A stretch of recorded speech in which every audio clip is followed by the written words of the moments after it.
noches, muchas gracias por ese pase. Amigos, ¿qué tal? Nicolás Salazar les saluda. Esta es una nueva edición de Diálogo Abierto. Hoy con 3 temas de interés muy importantes que debemos abordar. El primero, el directorio de Petroperú, que sugiere que la estatal petrolera sea o quebrada, llevada a la quiebra, liquidada o en su defecto privatizada. La situación es insostenible. Han pasado solamente unos meses desde que asumieron, designados por la Junta General de Accionistas, y cuando se pensaba que de pronto el futuro iba a ser más promisorio y auspicioso, han salido con esta noticia. Se van a reunir con el Ejecutivo, se van a reunir con el Gobierno, pero vamos a abordar el asunto con un exministro de Energía y Minas, es decir, un entendido en el tema. Vamos a hablar también de la inteligencia artificial, tan fundamental en estos días, las nuevas tecnologías y la inteligencia artificial, pero desde el enfoque del estudiante, y no el estudiante de colegio,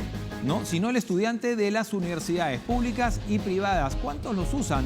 ¿Qué tan beneficioso es?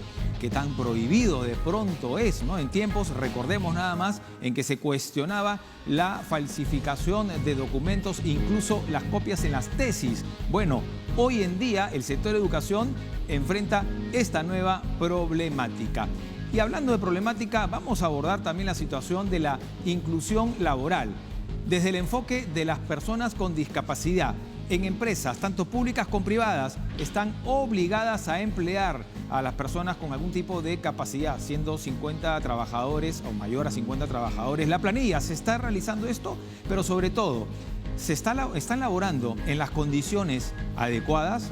Esa interrogante y otras más, por supuesto, la vamos a absolver en el transcurso del programa. Nuevamente, bienvenidos a Diálogo Abierto. Vamos con los titulares.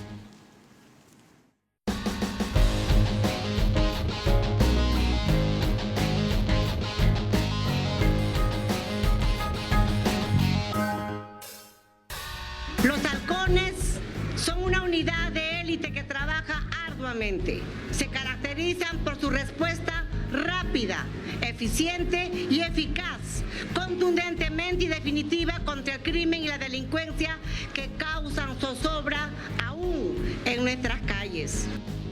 La vacunación se reserva en las situaciones de salud pública en donde la endemicidad de la enfermedad representa un nivel por encima de 10 casos por 100.000 habitantes. Eso está descrito en los documentos técnicos de la Organización Mundial de la Salud. Este es un proyecto que va a ayudar de una forma notable a mejorar la economía de Huancavelica y también de Huancayo, sin duda, pero particularmente de Huancavelica.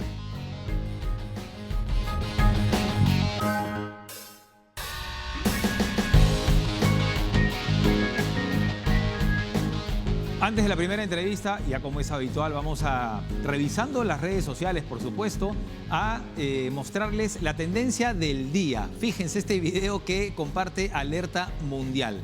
Un niño que se hizo viral en su bautizo tras ser preguntado por el cura si quería ser cristiano. Y respondió, no, quiero ser Messi. Es decir, el meme, que ya creo que lo conocíamos, ¿no? Tipo chiste, digamos, que se contaba al respecto, en esta siempre duda, ¿no?, que se volvió un conflicto entre quién es el jugador más importante en la actualidad. Bueno, ese meme se volvió realidad, ¿no? Y así lo comparten en las redes sociales. Esto se ha hecho viral. Bueno, y lo que se ha hecho realidad es que Petroperú no da para más, ¿no? Pasaron unos meses desde que se cambió el directorio, la Junta de Accionistas finalmente designó, y este directorio que en su momento dijo, las cosas están muy complicadas, hay que hacer esto y lo otro. Bueno, han pasado pocos meses y han dicho, la situación se torna insostenible. La pregunta es, ¿desde cuándo? ¿No? Porque en realidad por muchos años se ha tirado el dinero al agua en esta empresa que tiene huecos pues por todas partes. Vamos a conversar con un entendido del tema. Ha sido ministro de Energía y Minas, Luis Miguel Inchaustegui Ceballos nos acompaña. ¿Qué tal? Bienvenido. Buenas noches. Muchas gracias por la invitación, Nicolás. La narrativa de no privatizar, digamos, ¿es simplemente un temor? ¿Es que no es viable tampoco una privatización, cosa que no creo? ¿O es solamente una narrativa pues nacionalista, plenamente, demagógica, políticamente hablando? Lo que sucede es que no es no es un tema que sea blanco o negro, ¿no? El caso de una empresa como Petroperú, que tiene varios años intentando ser más eficiente, Flotar.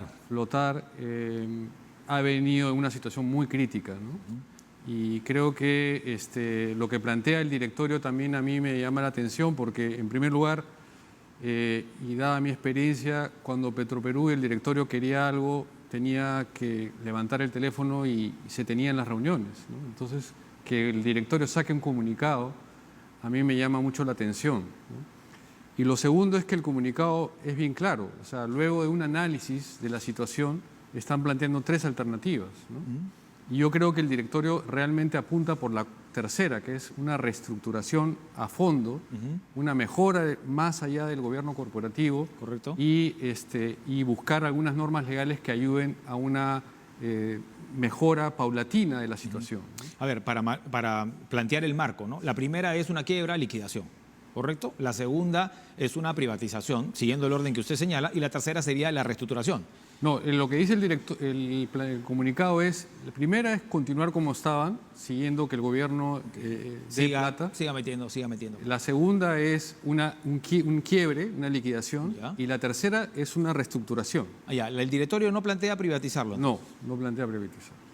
¿Puede plantear privatizar o Yo- tampoco es popular, digamos? Yo creo que el directorio ha tratado de ser muy diplomático y ponerse al centro. Claro. ¿no?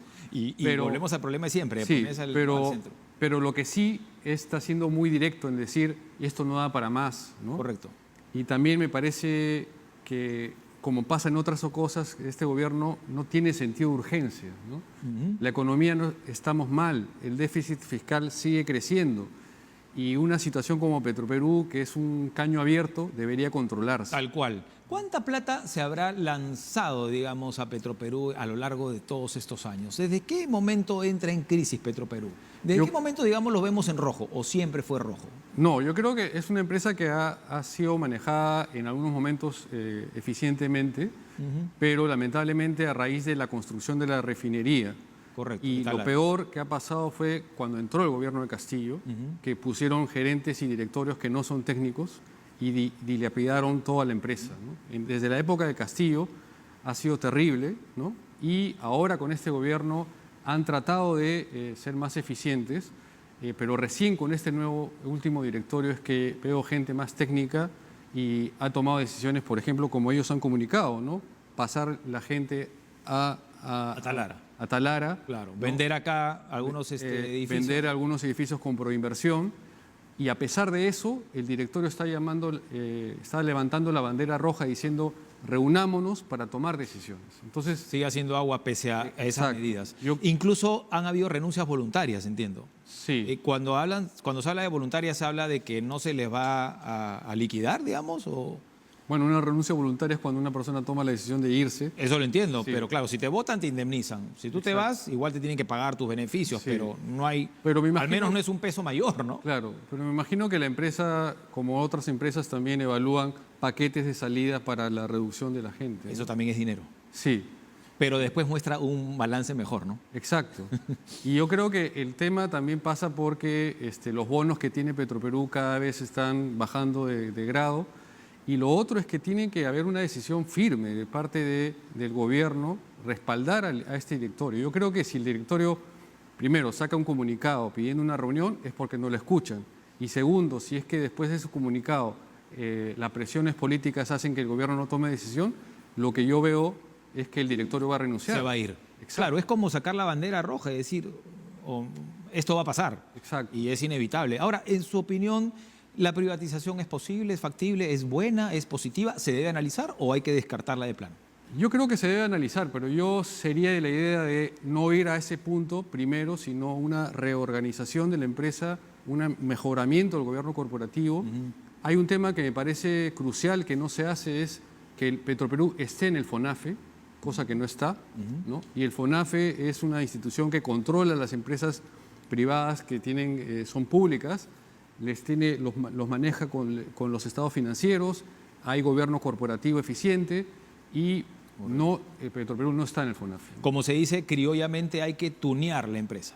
Porque Exacto. después si queremos venderla, ¿no? Yo creo Tiene que, estar en mejores claro, condiciones, tiene que ser más atractiva, ¿no? Siguiendo con tu ejemplo, se tunea la empresa, pero para poder captar inversiones y algunos accionistas que quieran participar. No todo es o privatizo o estatizo, puede haber una cosa intermedia, ¿no? Una participación privada y otra participación pública. De repente el gobierno puede dejar que todo el privado tenga el 51% y 49% el público.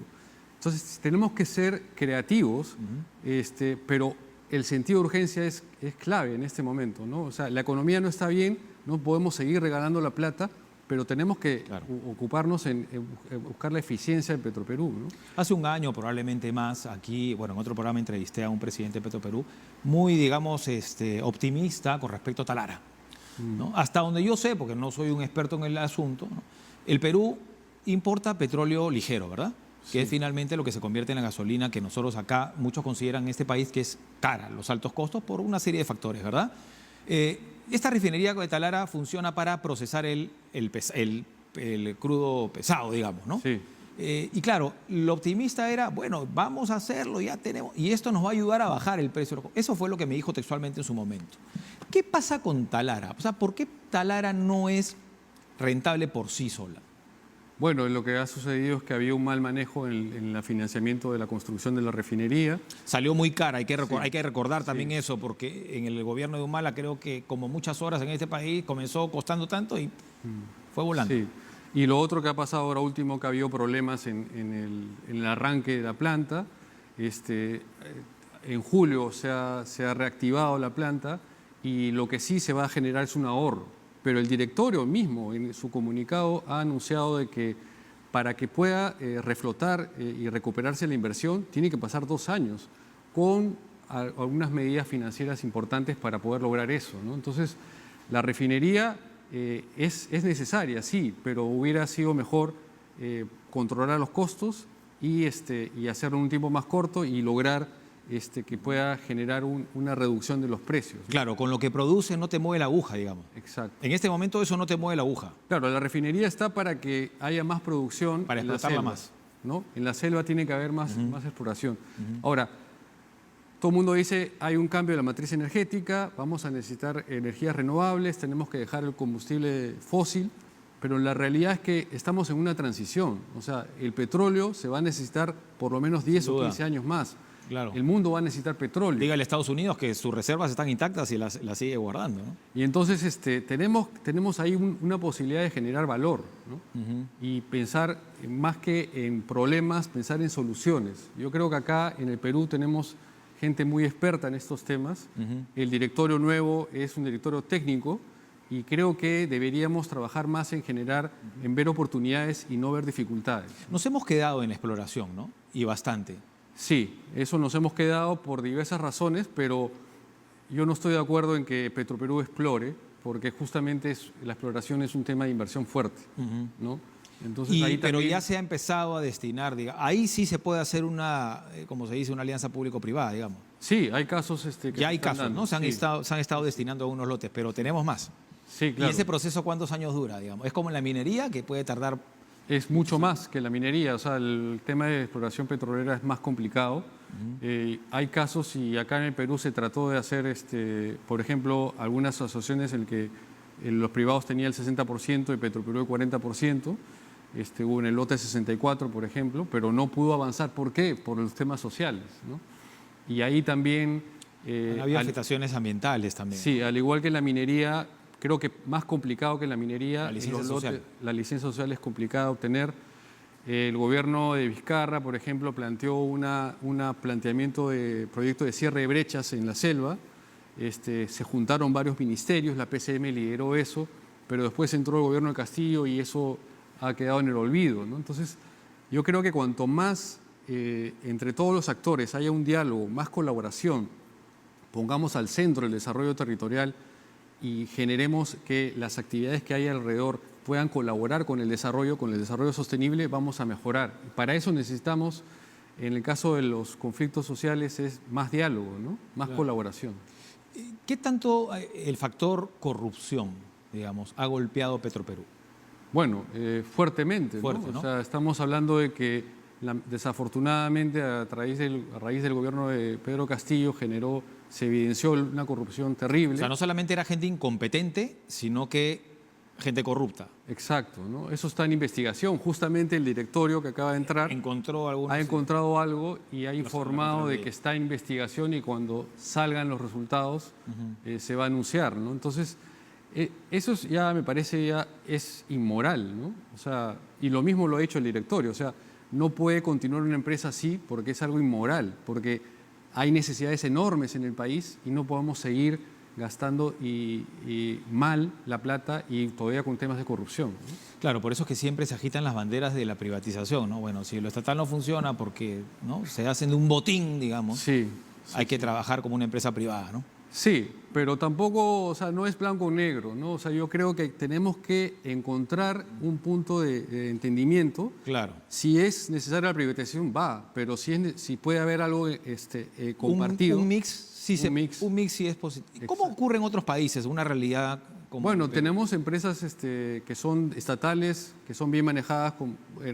Dicen que hay algunas críticas en Colombia y en Ecuador, pero hay otros casos en los cuales, de otras industrias, en los cuales puedes tener el control con menos porcentaje y dar la posibilidad al privado a que invierta, a que ellos asuman el riesgo. Correcto. Y el sector, la parte pública se mantiene en conservando que esto sea correcto y que genere un desarrollo para todos, ¿no? Una última consulta muy parecida a la corrupción.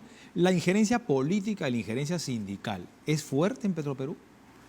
Sí, yo creo que la política, lamentablemente, hemos tenido los casos terribles de que... Igual, ¿no? Hace poco. Hace poco. Yo creo que el sindicato también tiene de alguna forma una fuerza, pero yo no lo vería como un problema, sino como una oportunidad, porque lo que tenemos que hacer es dialogar y ver cómo poder hacer que el sindicato entienda de que para que una empresa sea eficiente tiene que haber reducción de personal. Cuando hay una situación crítica de deuda, tiene que haber una reducción de personal y invitarlos a que se desarrollen en otras actividades, ¿no? Pero yo siento que el directorio tiene toda la intención, pero el gobierno tiene que darle el respaldo, ¿no? Nuevamente, para mí me parece inaudito de que tenga que sacar un comunicado para reunirse con el gobierno, ¿no? Nos quedamos con esa reflexión. Muchas gracias. Sí. Gracias. Gracias. Estuvo con nosotros Luis Miguel Inchaustegui, exministro de Energía y Minas, a propósito de esta señal de alerta a través de un comunicado del directorio de Petroperú para solucionar una vez por todas, por muchos años, una situación que se torna inviable, pero al menos para nuestro invitado hay todavía un rango de maniobra, ¿no?, para sacar adelante a la estatal petrolera. Hacemos una pausa, antes de ella, como corresponde, la foto de rigor. Y esta es la foto del recuerdo, ¿verdad? Hoy la foto del recuerdo nos muestra a un motorizado de los cines. Así se les conocía, sí.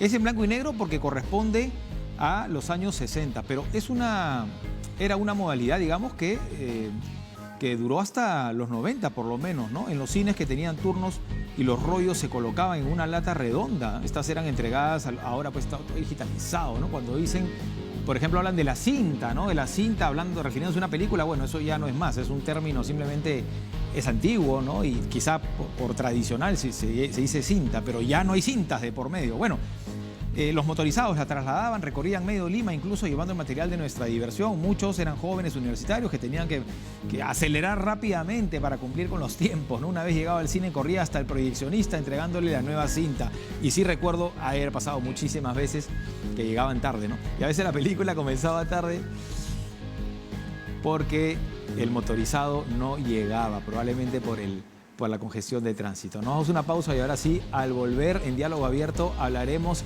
y ahí está nuestra invitada, sobre la inteligencia artificial aplicada en la educación universitaria. No se muevan.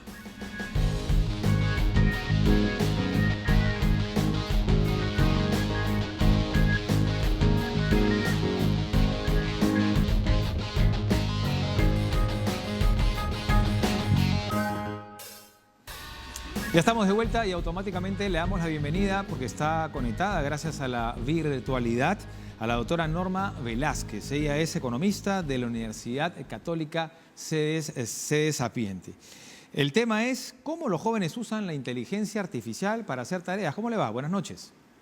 ¿Cómo estás, Nicolás? Muy buenas noches. Sí. Gracias por la oportunidad. Gracias a usted. Si me permite, le he preguntado a la inteligencia artificial, tal cual. Redacta como periodista especializado en tecnología un listado de preguntas profesionales directas e incisivas sobre los alcances, desafíos y preocupaciones en torno a la inteligencia artificial. Y me ha respondido lo siguiente. Claro, aquí tienes un listado de preguntas enfocadas en los alcances, desafíos y preocupaciones sobre la inteligencia artificial. Primera, ¿cuáles son los principales avances recientes en inteligencia artificial que considera más impactantes y por qué? Segunda, ¿cómo están evolucionando las capacidades de la inteligencia artificial en términos de procesamiento de lenguaje natural y qué implicaciones tiene esto para la comunicación humana? Y así por lo menos unas 15 preguntas. No se preocupe que yo sí he hecho mi tarea. Así que no voy a hacer uso de ese plagio, ¿no? Como le decíamos de pequeños a esta situación. Pero los jóvenes, según la encuesta que vamos a analizar hoy, sí lo están utilizando y bastante, ¿no? Llegamos a un 73%.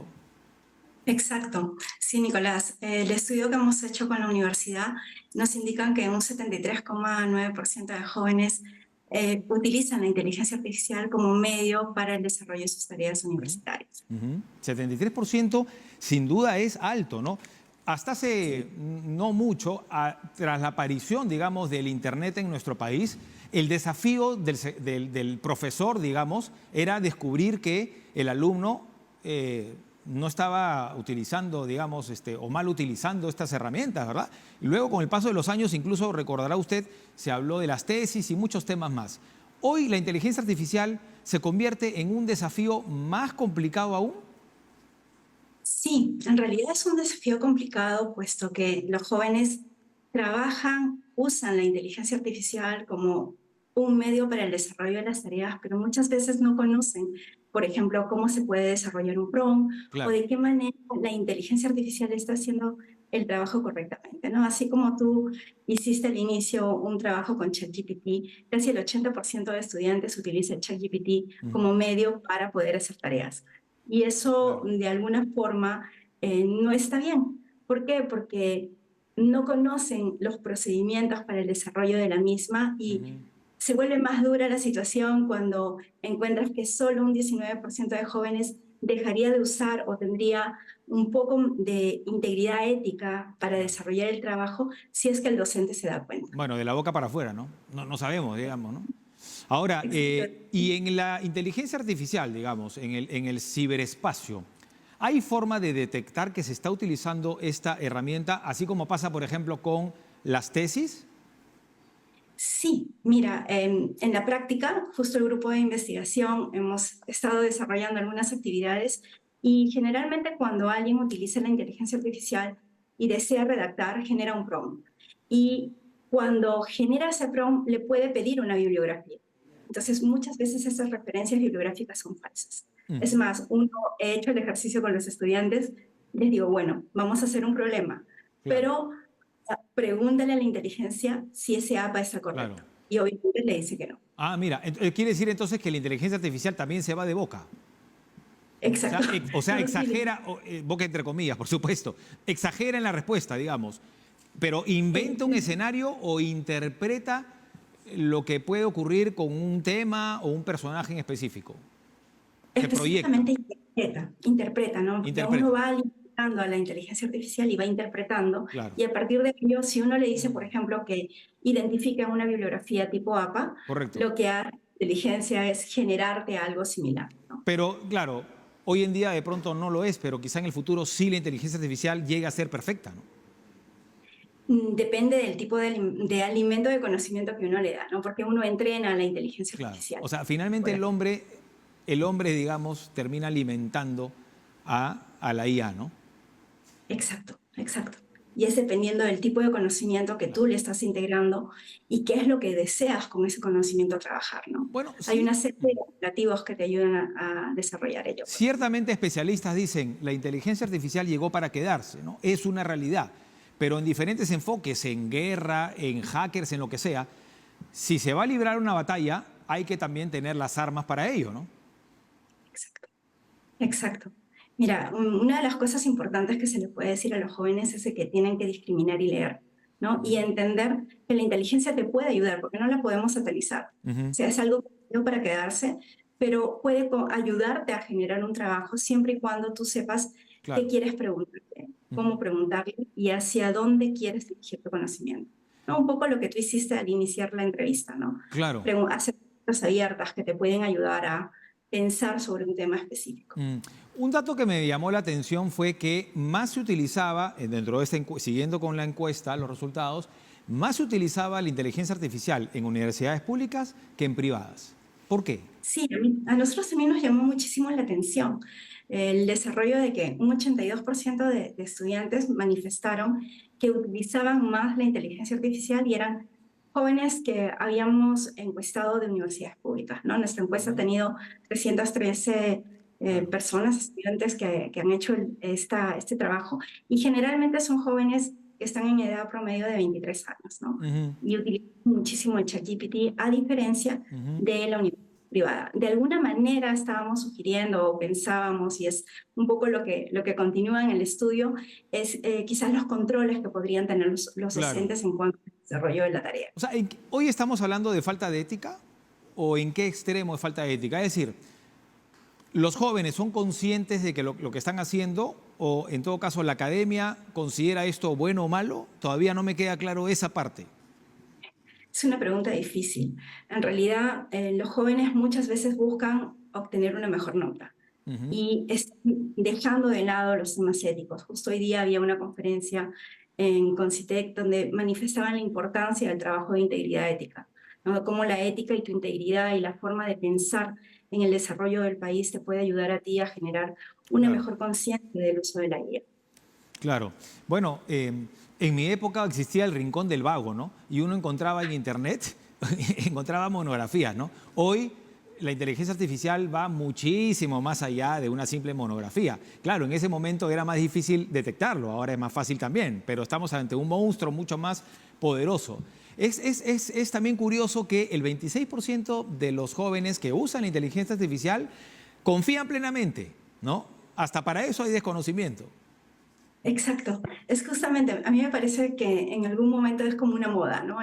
Los chicos comienzan a trabajar y dicen, bueno, me están dando una respuesta, pero no sé considerarla si es buena o mala. Entonces ahí es el trabajo del docente, ¿no? El docente necesita aprender de la IA, necesita comunicarse a través de IA y ayudarles a ellos a poder discriminar qué es lo mejor.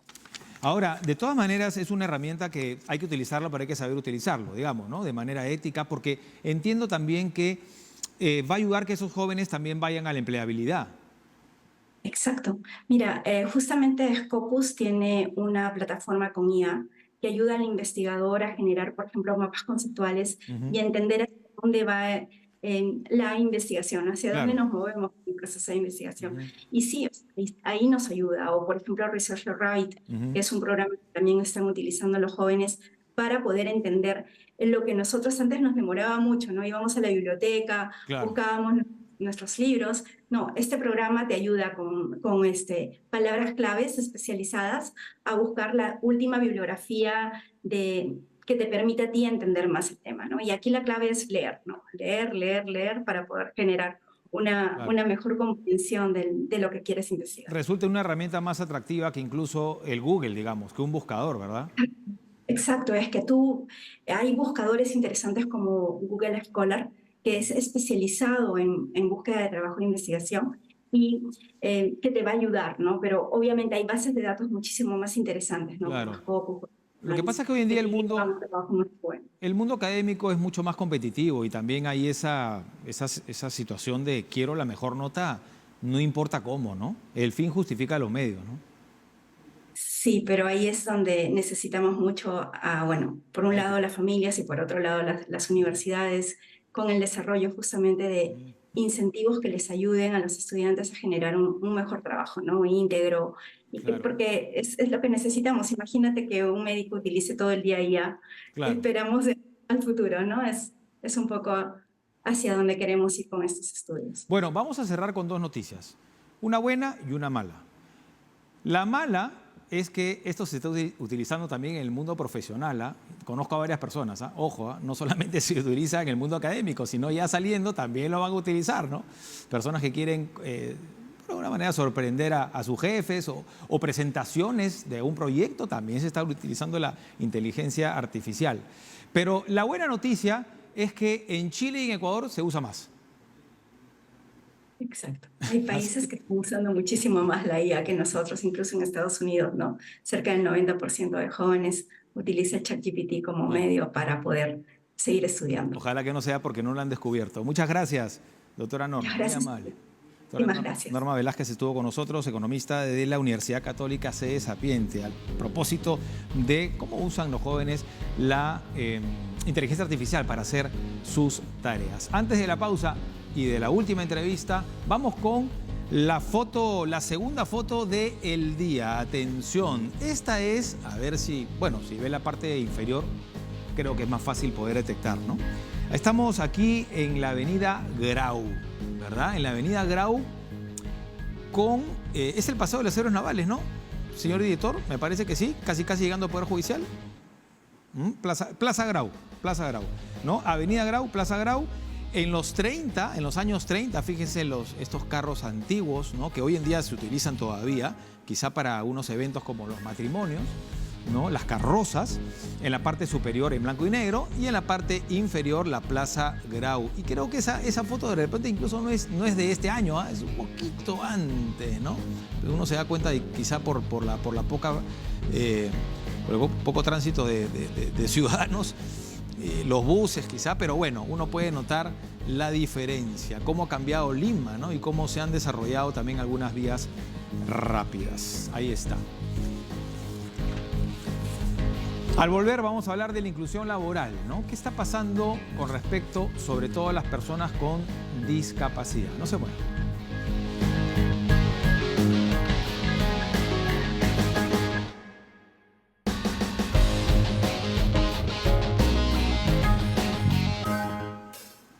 Nos acompaña Eduardo Mercado, abogado laboralista. Vamos a hablar de la inclusión laboral desde el enfoque de las personas con discapacidad. ¿Qué tal? Bienvenido, doctor. Muchas gracias, Nicolás, por la invitación. Algo de la ley de personas con discapacidad, que tardó muchísimo en aparecer, y su reglamentación más todavía. Así es. ¿Se cumple en este país? Lamentablemente no. Si lo vemos incluso desde el punto de vista laboral, existe una obligación de las empresas, ¿no?, de tener como mínimo un 3% de trabajadores con discapacidad cuando tienen más de 50 trabajadores en su planilla. Y en el caso del Estado, el porcentaje es mayor, es del 5%. Esto lamentablemente no se cumple y si vemos un poco los números, vemos que en realidad no solamente no se cumple, sino que estamos muy alejados de esa posibilidad, ¿no? Es bajísimo, ¿no? Señor director, si nos muestra, por favor, los cuadros, nos vamos a dar cuenta que estamos, pues, lejísimos incluso del cumplimiento. Esta estadística, digamos, tiene que ver con el ámbito privado, ¿no? Y nos muestra el número del año 2022. De 6.577 empresas obligadas a contratar a personas con discapacidad, solamente 2.2% cumplido la cuota. 146 empresas, 24.7% contrató personas con discapacidad, pero no llegó a cumplir con la cuota, ¿no?, que son 1.624 empresas. 73.1% no registraron haber contratado personas con discapacidad, que son 4.807 empresas. Vamos con, doctor, con la segunda, ¿no? Lo que te está diciendo es, si es en el ámbito privado, este cuadro lo dejamos para un ratito después, por favor.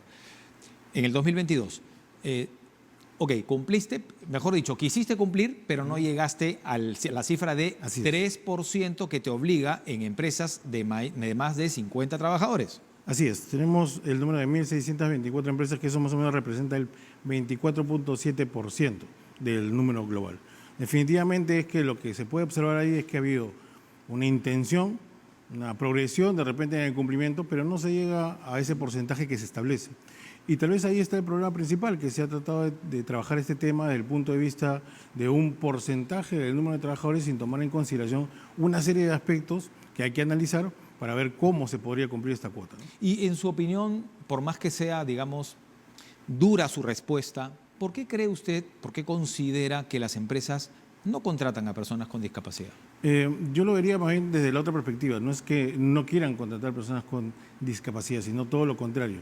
para poder realmente tener una respuesta efectiva ante una situación de esta naturaleza, hay que analizar una serie de situaciones. Yo lo veo esto como algo que tiene una fórmula multicausal. Por ejemplo, si yo quiero contratar trabajadores con discapacidad, tengo que analizar a qué actividad necesito estos trabajadores, si va a ser de riesgo o no, dónde están ubicados, Correcto. es decir, no tengo la misma cantidad de personas dependiendo de la región en la que estoy.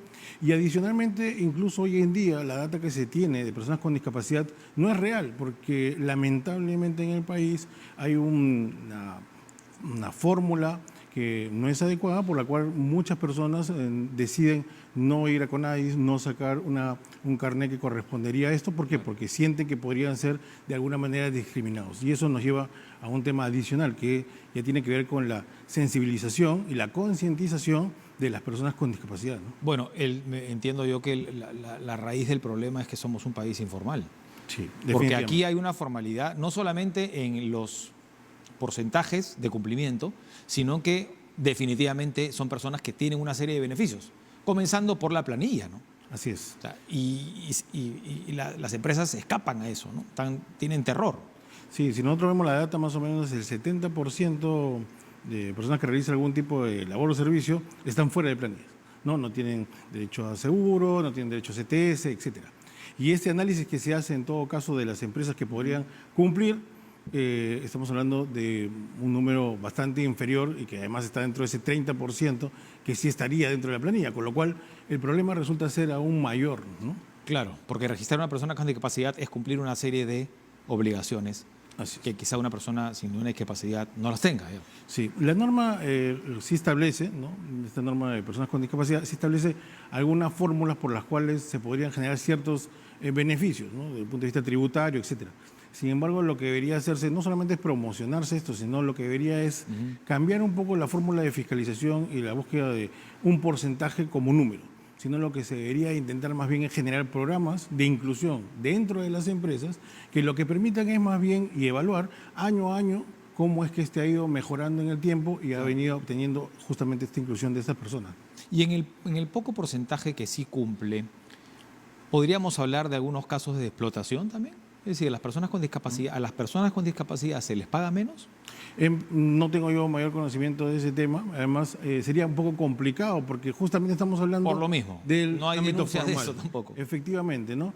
Lo que sí creo que debería de buscarse fórmulas alternativas para generar esta inclusión, pero también no solamente pensar, como dije, en números y programas, sino también tener en cuenta que hoy en día, por ejemplo, el simple desplazamiento de personas con discapacidad ya de por sí genera un problema. En eso estaba pensando cuando le hice la pregunta inicial sobre la ley de personas con discapacidad. No hay accesos, uno no se puede mover sin arriesgarse literal a tener un accidente. Es decir, estas personas para movilizarse nada más a su centro de labores se les complica.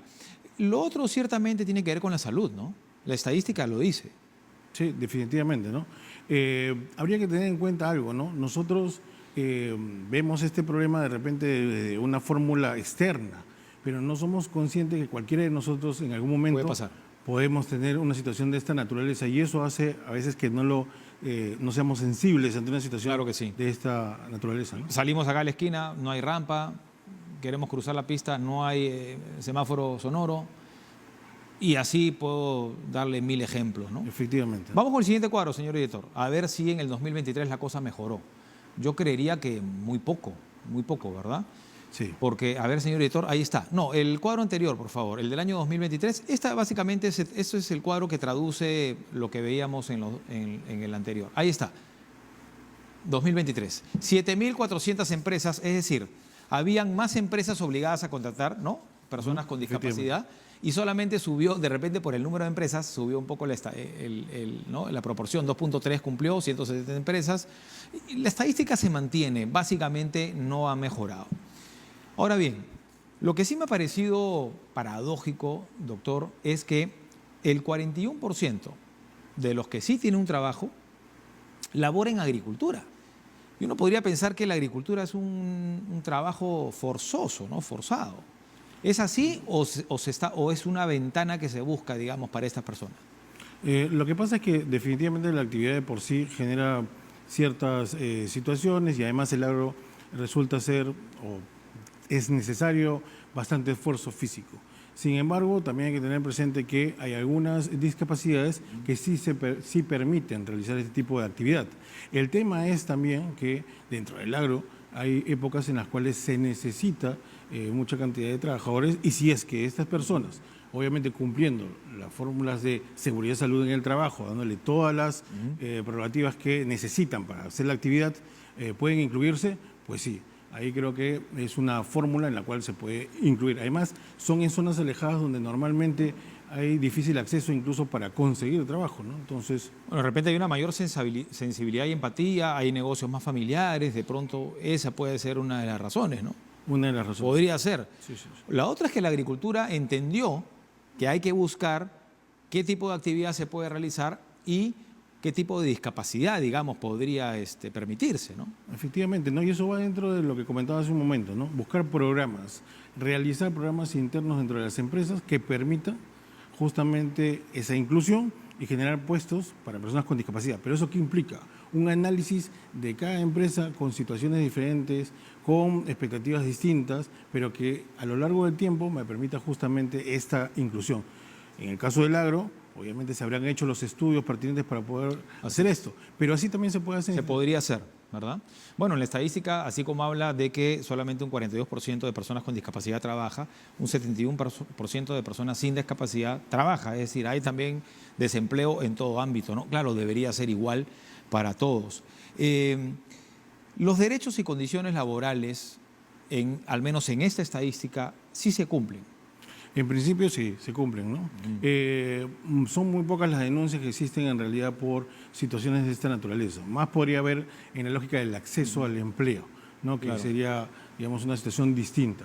Pero lo cierto es que, como estamos hablando del sector formal y además se dan determinadas condiciones y hay que preparar incluso determinados puestos, es un poco más difícil que esto ocurra, ¿no? 1 de cada 4 personas con discapacidad dicen que no hay trabajo, simplemente, ¿no?